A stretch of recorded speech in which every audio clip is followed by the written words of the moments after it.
So hey guys, Gabriel here, and I just want to talk about the Battlefield beta and people saying that, Battlefield 6 is going to be the next Call of Duty killer. Now, let me bring up one point that Call of Duty is even self-aware about, is that Call of Duty is, whether you like it or not, has such a monopoly and stronghold on the FPS shooters that I don't think it can really die. Call of Duty can never die.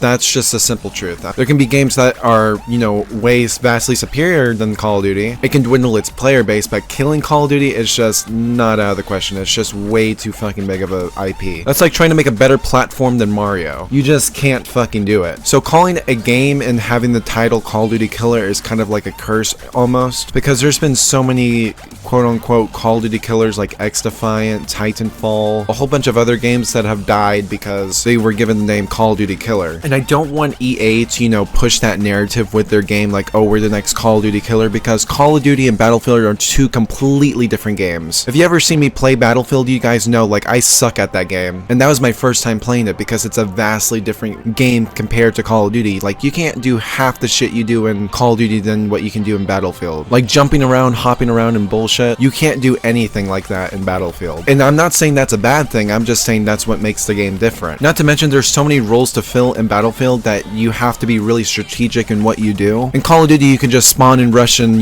just completely just ignore the objective. While in Battlefield you have to, there has to be some players, fulfilling their objective and, fulfilling their roles. Another thing is that Battlefield came out way before, Call of Duty came out. I think Call of Duty came out in 2003 while Battlefield came out in 2002. I'm not saying that makes the game, better or whatever. It's just like Battlefield has been in the game way more than Call of Duty has, so they know a little bit more of what they're doing. But I talked about that in my last video, is that Call of Duty players shouldn't really have a say of what Battlefield should do. It has completely different movement and style compared to Call of Duty. But here's the thing, Call of Duty players will just always buy the same game no matter what. I mean, we've seen this with, Modern Warfare 2022 and Modern Warfare 3 2023. Literally, Modern Warfare 2 was like, supposed to be it was literally hyped up to be so much, and then there were so many bugs with it, and then all the bugs were fixed in Modern Warfare 3, even though they could have been, fixed with Modern Warfare 2 in an update. And I feel like Call of Duty players at that point were just so used to, basically being shit on by Activision. And I'm not saying that EA is any better. I mean, I've seen like all the reports of what,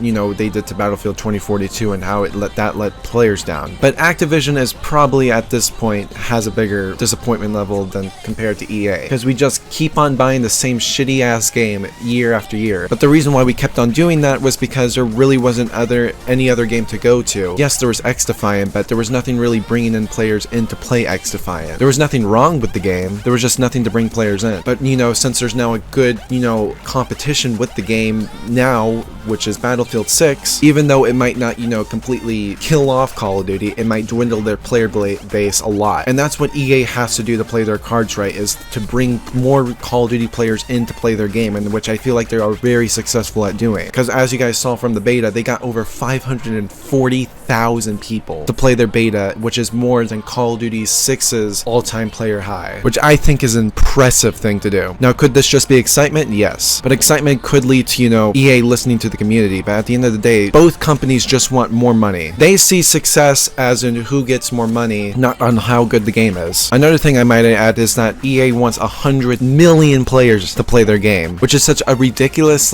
expectation to have on a game that, even if you take all the Battlefield players who have ever played Battlefield, I don't even think it would be that much. Now, 10 million? Maybe. A million?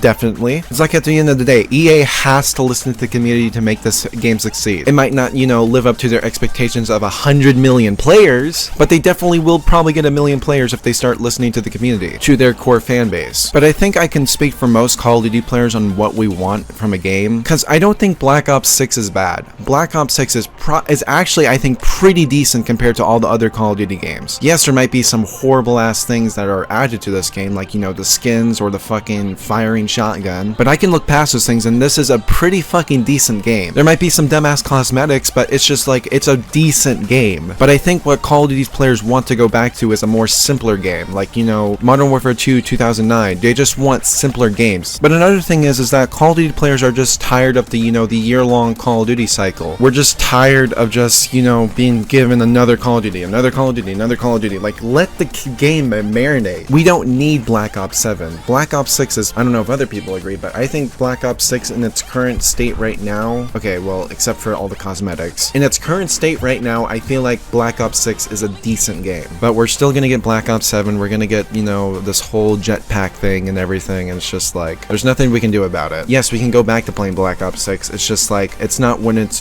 what it used to be, where you can play multiple different Call of Duties, like, you know, Modern Warfare 3, Modern Warfare 2, COD 4, World at War, hell, even Ghost in some places. Like, back in the day, you can play multiple Call of Duties with multiple different friends. That's how it used to be. It didn't used to be like, oh, you have to play the new Call of Duty game year after year. I feel like that mentality started with, you know, Black Ops 4. That's when everyone started, you know, just playing new Call of Duty, new Call of Duty, new Call of Duty. But yeah, we just want to stop the year-long Call of Duty cycle and just, you know, let the game flourish for, like, you know, at least 2 years at least, and then, you know, start, you know, teasing new Call of Duties. Anyways, I'm getting sidetracked. Point is that I just want Battlefield to take notes on what their core audience wants while marketing towards Call of Duty players to, you know, join their game. Well, they have to get used to the different way of playing, yes, but marketing towards them and showing like all the exciting things like the jets, the fucking helicopters and everything, I feel like will attract a lot of Call of Duty players. I just don't want it to be labeled as a Call of Duty killer because they're just not the same games. So in simple terms, will Battlefield kill Call of Duty? No. Will it dwindle its player base if they play their cards right? Yes. Anyway guys, see you guys later. Bye.